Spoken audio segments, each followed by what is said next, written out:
Muy bien, en el capítulo 1 del libro de Hechos estuvimos viendo cómo los discípulos estuvieron con el Señor hasta el día de su ascensión a los cielos. Luego de esto ellos regresan a Jerusalén y ahí perseveraban en unidad, en constante oración, y permanecían en firmeza de su fe, esperando la promesa del Espíritu Santo, que es lo que vamos a ver hoy en el día de Pentecostés.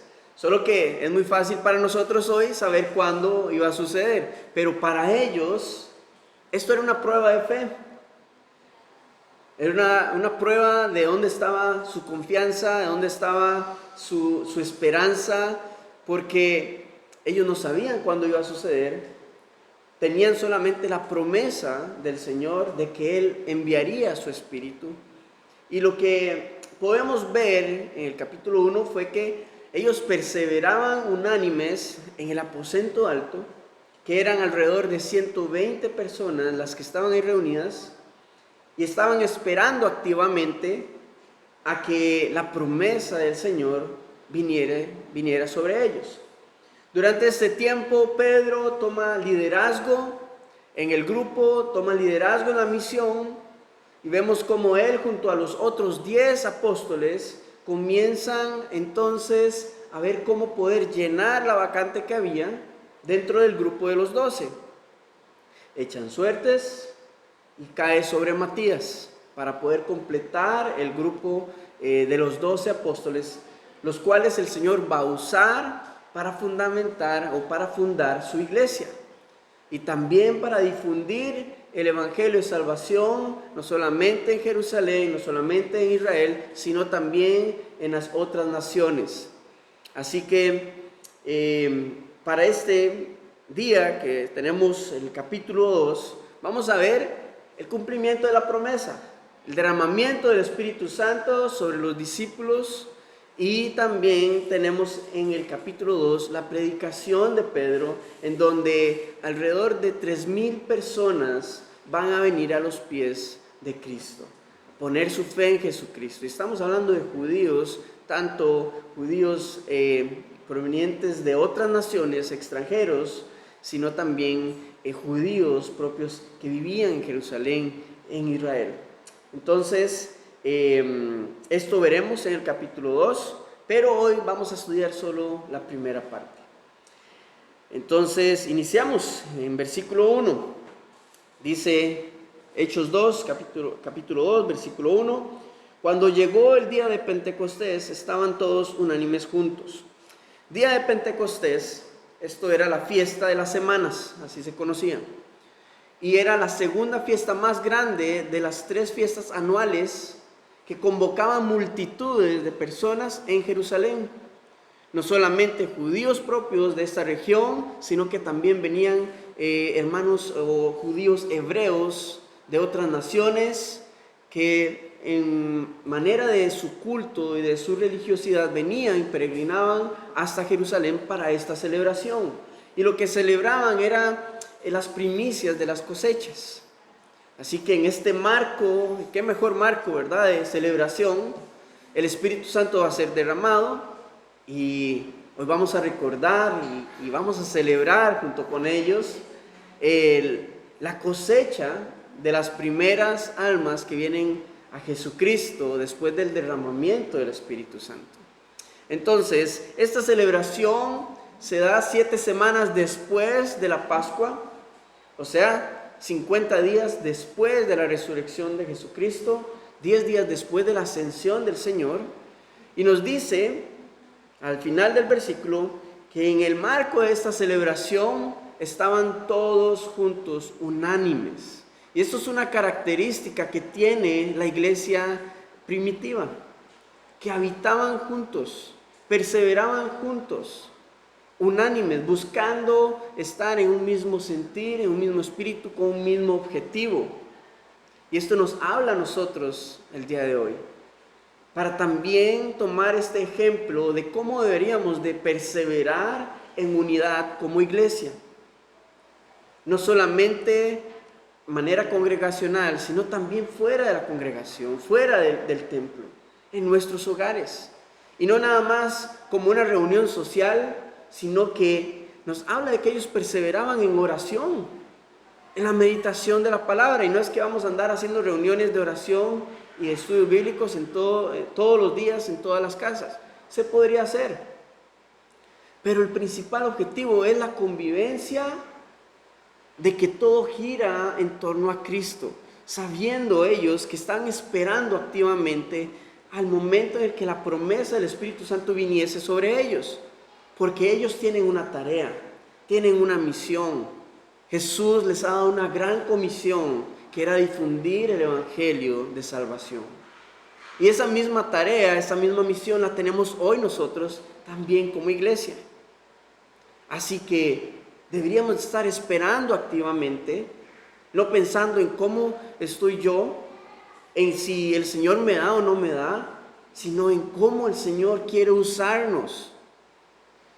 No siendo egoístas ni egocentristas, viendo y buscando a ver cómo el Señor puede llenarme a mí nada más, sino buscando siempre el beneficio corporal de la iglesia. Porque el Espíritu Santo, vamos a ver, ese es su enfoque. Llenar no a individuos, sino llenar a la iglesia, poder usar a la iglesia para poder evangelizar este mundo, hacer su obra en nosotros y a través de nosotros en las comunidades en donde vivimos. Así que, bueno, vemos que ellos están perseverando en el Señor durante esta fiesta.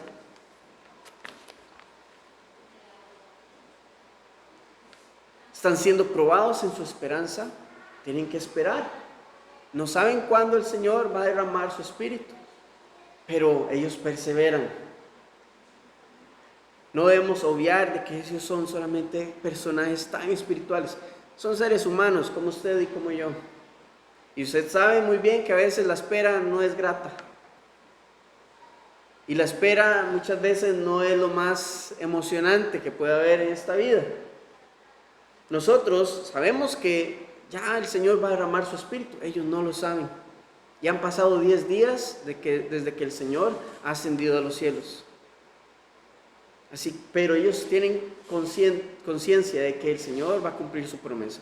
Nosotros deberíamos de tenerlos también. El Señor cumplirá su promesa en nuestras vidas, tanto individual como familiar, como congregacionalmente. Pero debemos esperar activamente. Es la mejor manera de esperar, para no perder nuestro enfoque. Versículo 2 dice: y de repente, entonces vino del cielo un estruendo como de un viento recio que soplaba, el cual llenó toda la casa donde estaban sentados. Y se les aparecieron lenguas repartidas como de fuego, asentándose sobre cada uno de ellos, y fueron todos llenos del Espíritu Santo, y comenzaron a hablar en otras lenguas según el Espíritu les daba que hablasen. Es importante lo que está sucediendo acá, porque este día está marcando el inicio y el nacimiento de la iglesia. Está siendo marcado por el derramamiento del Espíritu Santo. Entonces, vemos qué es lo que está sucediendo. Vino un de repente. Y estos de repente es la manera en la que el Señor muchas veces va a actuar en nuestra vida. Sin un preámbulo, sin ningún aviso, simplemente de repente va a impactar y va a incursionar en nuestras vidas, dejando su sello de su soberano poder.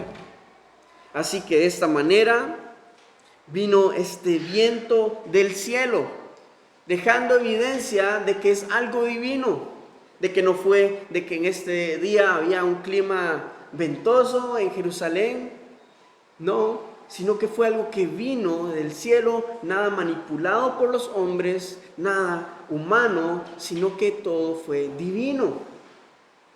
Y es la evidencia que nos da de que vino del cielo, y fue algo que estruendoso.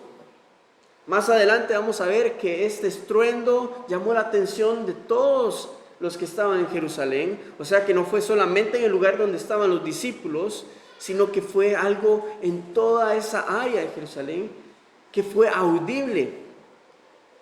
Y esta es una de las evidencias. de que fue un fenómeno audible, estruendoso, que vino del cielo y vino ¿qué? Como un viento recio, con fuerza y con poder. Cuando vamos en nuestra Biblia al Antiguo Testamento, nos damos cuenta de que Dios muchas veces usó un viento para manifestar su gloria. Y la palabra viento es el mismo significado que espíritu, que aliento, específicamente aliento de vida. Así que en el Antiguo Testamento vemos que Dios por medio de un torbellino le habló a Job. Luego en el libro de Ezequiel, Dios le dice al profeta, profetiza, de los 4 vientos soplen aliento de vida a los huesos secos. Entonces vemos esta similitud y este simbolismo de por qué fue un viento recio. Y no es que esto se va a repetir continuamente, de que siempre que usted siente un viento, piense que, el Espíritu Santo. No. Pero Jesús mismo, en el Evangelio de Juan, cuando le está explicando a Nicodemo acerca del mover del Espíritu Santo, de su movimiento, Él le expone de que el viento nadie sabe de dónde viene, nadie sabe dónde va, pero se conoce su movimiento y que esa es la manera en la que se mueve el Espíritu Santo. Pero entonces, esto fue una evidencia audible para los discípulos. Ahora, sigue diciendo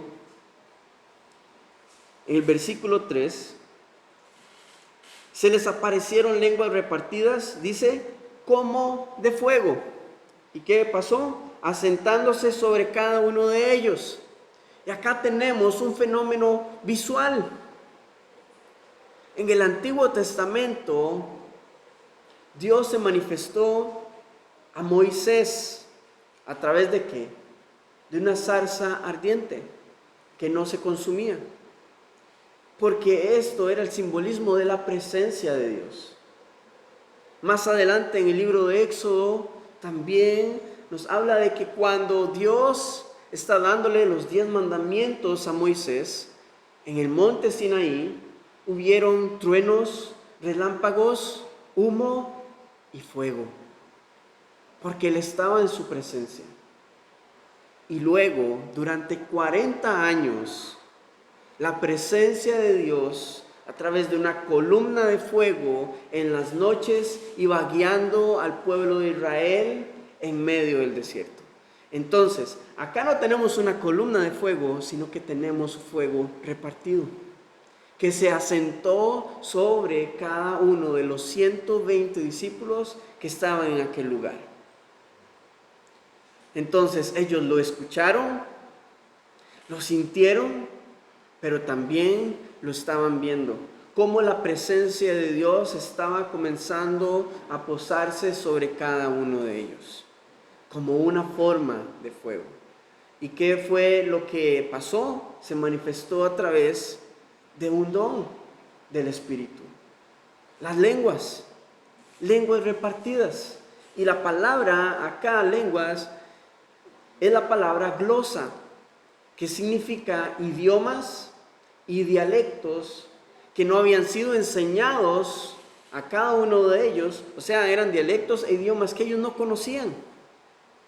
Y el Espíritu Santo vino y los dio y les dio qué era lo que tenían que hablar. Ahora, para este momento tenemos que tener algo claro. El Señor es un Dios de orden. Así que si usted hubiese estado ahí, probablemente no había de haber escuchado a cada uno de los 120 discípulos hablando lenguas diferentes, porque hubiese sido como un mercado aquello.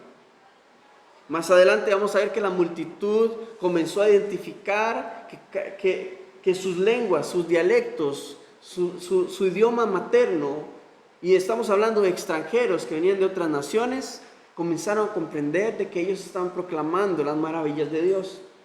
Entonces, si hubiese sido un caos aquello de idiomas y de lenguas, difícilmente hubiese podido identificar a aquellas multitudes que estaban hablando en su propia lengua.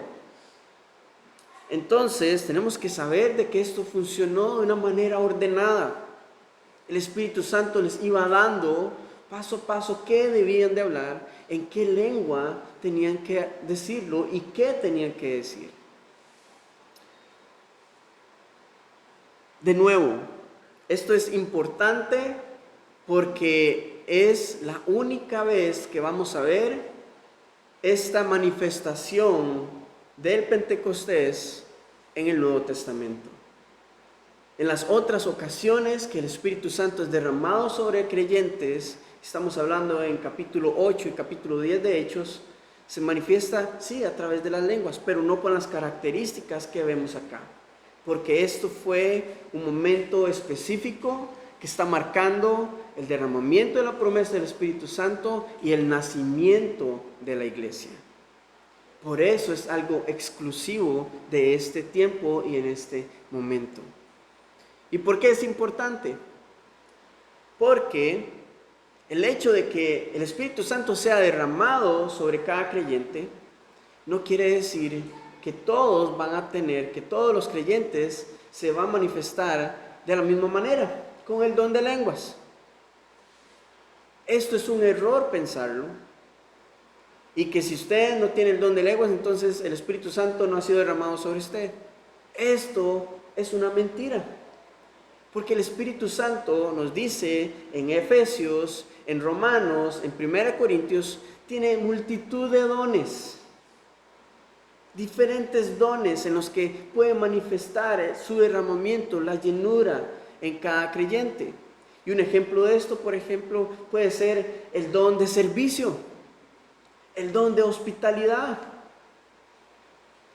Entonces, conforme vamos avanzando y viendo cómo el Espíritu Santo estaba comenzando a obrar en la iglesia primitiva, vamos a ir comprendiendo que hay muchas cosas que las hemos malentendido, se han malinterpretado y se han usado para manipular la vida del creyente.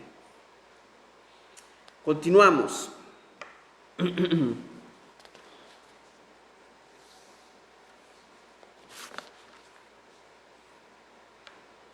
El fuego que vemos acá, hay muchos que lo relacionan con lo que Juan el Bautista habló a los fariseos en Mateo capítulo 3, cuando él les dijo: yo bautizo en agua, pero detrás de mí viene uno que bautiza y que bautizará en Espíritu Santo y fuego.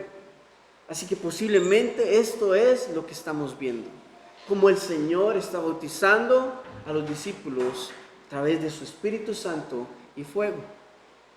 ¿Y por qué fuego?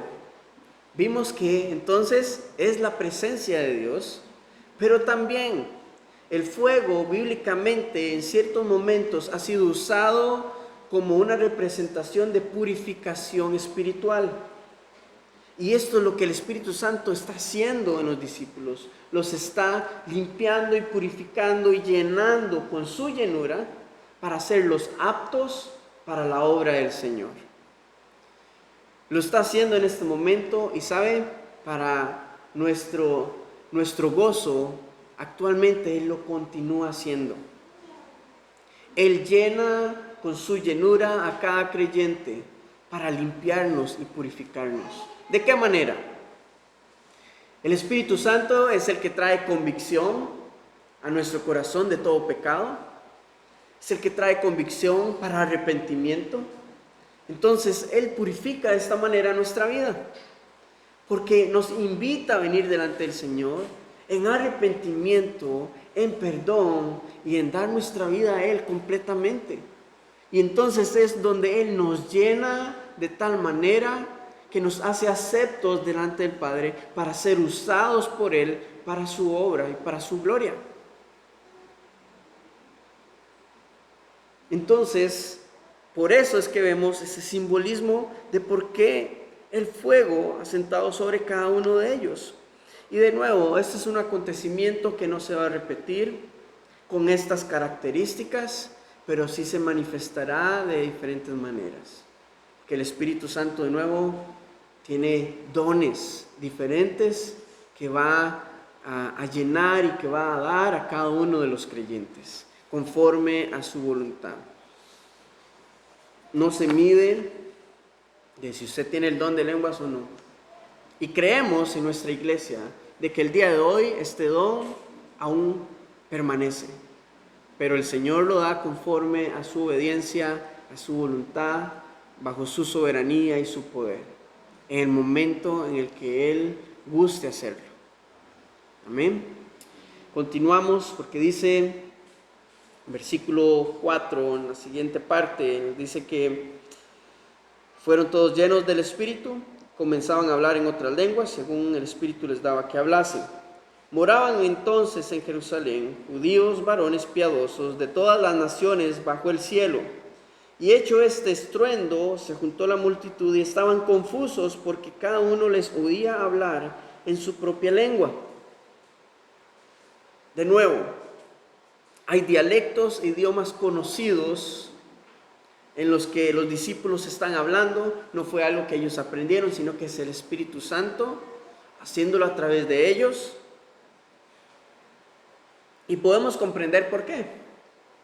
Porque en el versículo 5 nos dice que había personas de otras naciones. Entonces, el Señor algo está haciendo dentro de su soberano poder, está llamando la atención de todas las multitudes. Y esto, lo que estamos viendo acá, es un preámbulo de que las maravillas de Dios van a ser escuchadas en toda nación y en toda etnia, en toda cultura. Este es un preámbulo de la manifestación del poder de Dios, hacia donde Él va a llevar a sus discípulos, hacia donde Él va a llevar su evangelio. Y esto es algo importante porque no vemos que los discípulos estén predicando. Los discípulos están proclamando las maravillas de Dios. Ellos no están predicando el evangelio. Ellos están proclamando las maravillas de las obras de Dios en diferentes lenguas y dialectos. Posiblemente porque más adelante está preparando el terreno para que más adelante venga Pedro, que en un idioma común, y es el griego, que todos entendían y hablaban en aquel momento, viniese y entonces sí, predicase acerca de la salvación a través de Cristo, y 3,000 personas viniesen a poner su fe en Cristo y se añadieran a la iglesia. Ahora, todas estas multitudes, estas naciones que están aquí representadas, regresarán cada quien a su cultura y a su etnia. Y entonces vamos a ver cómo el Señor comienza a expandir poco a poco el evangelio de su salvación a otros lugares antes de enviar a sus discípulos, porque Él es quien va a ir arando el terreno, preparando el terreno para que cuando vengan los sembradores y vengan los que van a cosechar, puedan ver el fruto del Señor, el fruto de la semilla que Él está sembrando en cada corazón. Vemos entonces en el versículo 6 que este estruendo se escucha en toda Jerusalén. Las multitudes vienen y comienzan confundidos, no por lo que están hablando los discípulos, sino por lo que está sucediendo. ¿Qué está pasando aquí? Ellos están escuchando en cada uno de sus dialectos, a la vez, en cada uno de sus idiomas, las maravillas de Dios. Y esto no es extraño para ellos porque ellos son judíos. Y ellos están familiarizados con escuchar las maravillas de las obras de Dios en el pueblo de Israel. Pero esto es algo distinto que está llamando su atención. Y esto es algo distinto porque ahora está la presencia del Espíritu Santo obrando en el corazón de cada uno de ellos, preparándolos para poder escuchar el mensaje que tiene Pedro más adelante. Versículo 7 dice: y estaban atónitos y maravillados, diciendo: mirad, ¿no son galileos todos estos que hablan? ¿Cómo pues les oímos nosotros hablar cada uno en nuestra lengua, en la que hemos nacido? Y viene una lista de naciones y de culturas: pardos, medos, elamitas, y los que habitamos en Mesopotamia, en Judea, en Capadocia, en el Ponto y en Asia, En Frigia, en Panfilia, en Egipto y en las regiones de África, más allá de Cirene, y romanos aquí presentes, tanto judíos como prosélitos, cretenses y árabes, les oímos hablar en nuestras lenguas las maravillas de Dios. De nuevo, no están predicando el Evangelio, están proclamando las maravillas de Dios. ¿Por qué? Porque el don de lenguas es una oración personal en donde el creyente se comunica con Dios. No es usado para tener comunicación con los hombres. ¿Por qué? Porque simplemente si usted viene y alguien le habla en un idioma que usted no conoce, usted no va a entender. El Espíritu Santo es el que está guiando a los discípulos a hablar las cosas espirituales. Esto es una oración personal entre el creyente y Dios, en donde Dios sí entiende lo que el Espíritu Santo te está haciendo hablar. Y tenga por seguro que ni usted va a entender qué es lo que está diciendo. Porque nos habla en 1 Corintios, Pablo, acerca de un don que se complementa con este cuando es usado de manera congregacional. Y es el don de la interpretación de lenguas. Y se necesita el uno con el otro cuando se utiliza y se ejerce de manera congregacional. Entonces vemos que el don de lenguas no es para predicar, para evangelizar, ni para predecir el futuro, ni para profetizar, no es para dar un mensaje de parte de Dios a los hombres, es para proclamar las maravillas de Dios. Es lo que está sucediendo. Aunque usted no entienda, si el Señor le permite ejercer este don, usted sepa que lo que el Espíritu Santo nos está guiando a hablar es las maravillas de Dios, adorar y exaltar su nombre. Esto es lo que Él está haciendo. Ahora la multitud se asombra porque estos hombres son galileos. Porque para este tiempo los galileos tenían una fama de que eran campesinos vulgares, sin formación, eran rudos, no tenían ninguna preparación. Y para su asombro los están escuchando hablar las maravillas de Dios en diferentes idiomas y dialectos. Y para hacer alguna diferenciación entre un idioma y un dialecto es que, por ejemplo, una nación puede hablar en un solo idioma. Por ejemplo, acá en Costa Rica hablamos el español, pero dentro de nuestro país hay dialectos indígenas y hay dialectos también en la zona del Caribe que no son parte del idioma común de nuestra nación. Entonces, esa es la diferencia entre idiomas y dialectos, que son comunidades, son culturas y etnias específicas que lo desarrollan o que lo utilizan para comunicarse entre sí.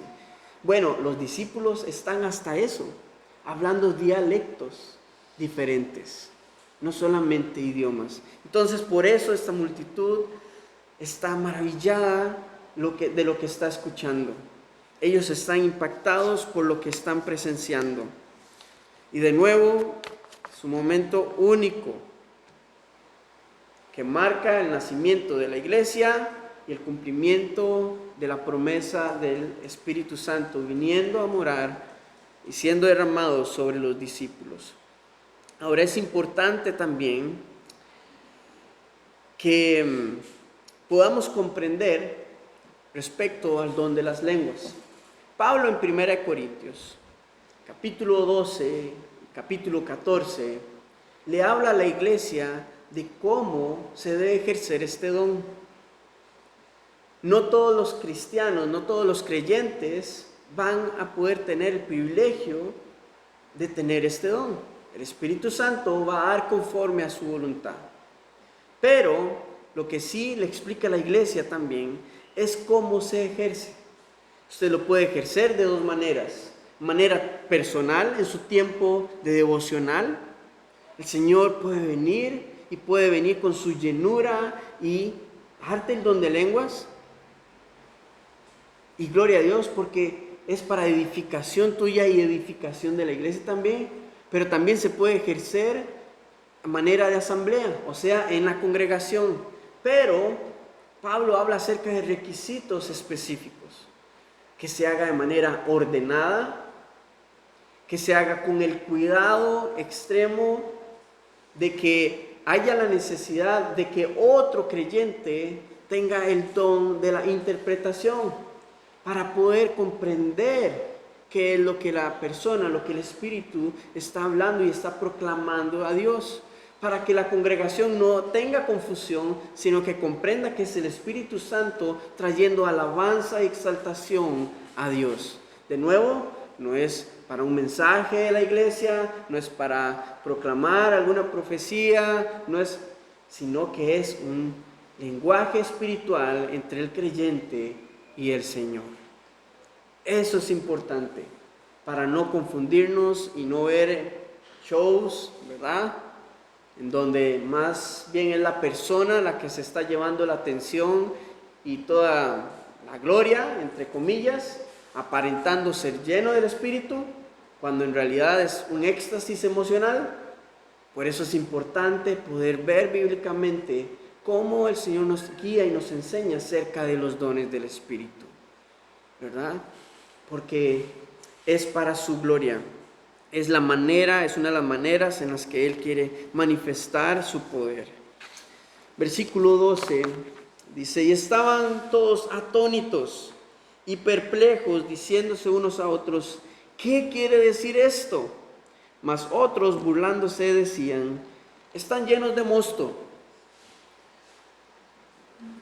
Mientras unos están entonces asombrados, sin saber qué pensar, no porque están preguntándose qué significa esto, porque ellos están comprendiendo. Aquí nadie está interpretando, ellos están comprendiendo lo que se está proclamando. Su pregunta va más enfocada como: ¿qué significa esta manifestación del poder de Dios? ¿Qué es lo que significará? Y posiblemente se van a dar cuenta y van a tener respuesta a su pregunta versículos más adelante, que los vamos a ver la próxima semana, cuando Pedro se levante entonces a predicar en su primer sermón acerca de la salvación a través de Jesucristo. Y como siempre, hay unos que quieren difamar la gloria de Dios, que quieren tratar de desprestigiar la manera en la que Dios se manifiesta, y entonces nos dice que otros estaban burlando, diciendo: están llenos de mosto, su traducción es básicamente que están borrachos. Estos están ebrios y por eso están hablando cuanta lengua se les ocurra, porque no están lusos de lo que Dios se les está mostrando. Y posiblemente, no lo sabemos, pero posiblemente no están permitiendo que el Espíritu Santo haga la obra en ellos también. Y hasta el día de hoy podemos ver personas que se burlan de cuando el Señor está obrando a través de su palabra y cuando Él se quiere manifestar en nuestras vidas. Dice: no, eso fue que usted le lavaron la cabeza. No, usted está creyendo una mentira. Quieren desprestigiar lo que Dios verdaderamente está haciendo en nuestras vidas. Incluso cuando nuestros corazones son transformados y la gente se queda: ¿pero qué pasó en usted? Es que vine a la iglesia y el Señor hizo esto en mi vida. No, usted está creyendo, ya se metió en ese rayo, está creyendo en una ilusión. Hay personas así el día de hoy. El mundo, eso es lo que te quiere hacer ver, de que lo que Dios está haciendo en nuestras vidas es una ilusión, es una emoción, pero ellos no lo pueden saber porque la experiencia es personal tuya. Por eso es necesario que nosotros busquemos continuamente la presencia de Dios, podamos ser llenos de su Espíritu para poder tener esa convicción y firmeza de que es el Señor. No fue ni la iglesia, no fue el pastor, ni esta persona. Es la obra del Espíritu en cada uno de nosotros, trayendo transformación, trayendo convicción y trayendo cambios en nuestra manera de vivir. Hermanos, a pesar de que el Señor ya derramó su Espíritu aquel día de Pentecostés, ¿sabe? El día de hoy nosotros deberíamos de continuar perseverando en oración, en unidad, deseando, anhelando con hambre y con sed ser llenos de la llenura de su Espíritu Santo. No seamos creyentes que anden vacíos por la vida, que anden nada más abogando por la gracia y andando por la vida solamente por el favor del Señor. Busquemos ser llenos de su Espíritu. Y de nuevo, esto no es algo emocional, no es algo que tiene usted que andar pegando brincos ni nada de esto. O sea, es el Espíritu Santo trayendo su gloria, su verdad, su poder a nuestras vidas, guiándonos a toda verdad, guiándonos en su sabiduría, guiándonos hacia la voluntad de Dios. Y sabe, cuando esto ocurre, nuestras vidas van a comenzar a ser restauradas. Nuestras vidas van a comenzar a ser usadas sin tan siquiera usted darse cuenta. Pero también como iglesia vamos a comenzar a ser usados por el Señor para traer las buenas nuevas de salvación a toda criatura, a nuestra ciudad, a través de la compasión, a través de la generosidad, a través del amor, de la unidad. Pero por eso es necesario perseverar en unidad todos juntos, que estemos en una misma sintonía y que no hagamos como una pérdida de tiempo los tiempos de estudio de la palabra, los tiempos de oración como iglesia, los tiempos de congregación como iglesia, sino que cada vez que tengamos el chance, aprovechémoslos, porque vamos a reunirnos como hermanos, como cuerpo de Cristo, para buscar su presencia y buscar de que sus promesas vengan y sean derramadas sobre nuestras vidas. No buscando el beneficio individual, personal, sino buscando el beneficio corporal de la iglesia. Y no solamente de la congregación, sino de la iglesia de Cristo en general. Y de nuevo, no espere que algo sucedido como el día de Pentecostés va a volver a suceder en su vida, o por lo menos con estas características, pero sí sepa que el Espíritu Santo desea llenarnos continuamente, diariamente, para restaurarnos, para traer convicción a nuestras vidas, para rescatarnos y para hacer de nuestra vida nuevamente que arda en el amor del Señor. Amén. Gloria a Dios. Padre, te damos muchas gracias en esta mañana por tu palabra. Te damos gracias, Señor, porque tú nos muestras la manera en la que tú cumples tus promesas y cómo tú continúas anhelando y deseando llenarnos con la llenura de tu Espíritu Santo. Y ese es nuestro anhelo en esta mañana. Por favor, llénanos, Señor. Llénanos con tu Espíritu. Y que ese Espíritu rebose en nuestro corazón, a tal punto de que sea evidente para otros, de que tú eres quien se ha glorificado en nuestras vidas. De que sea evidente para otros, incluso dentro de nuestra familia, de que algo está sucediendo y que tú estás haciendo algo distinto en nuestras vidas. No desde una perspectiva religiosa, tradicional, legalista, sino desde un ámbito espiritual y verdadero, Señor. Te pido por favor, derrama de tu Espíritu Santo sobre cada uno de mis hermanos y hermanas, sobre los niños. Señor, glorifícate a través de tu congregación. Y aquí estamos, Señor. Somos tuyos, es tu congregación, es tu obra. Y nosotros solamente somos vasos de barro que queremos ser llenos con la llenura de tu Espíritu para ser usados para tu gloria. En el nombre de Jesús oramos. Amén y amén.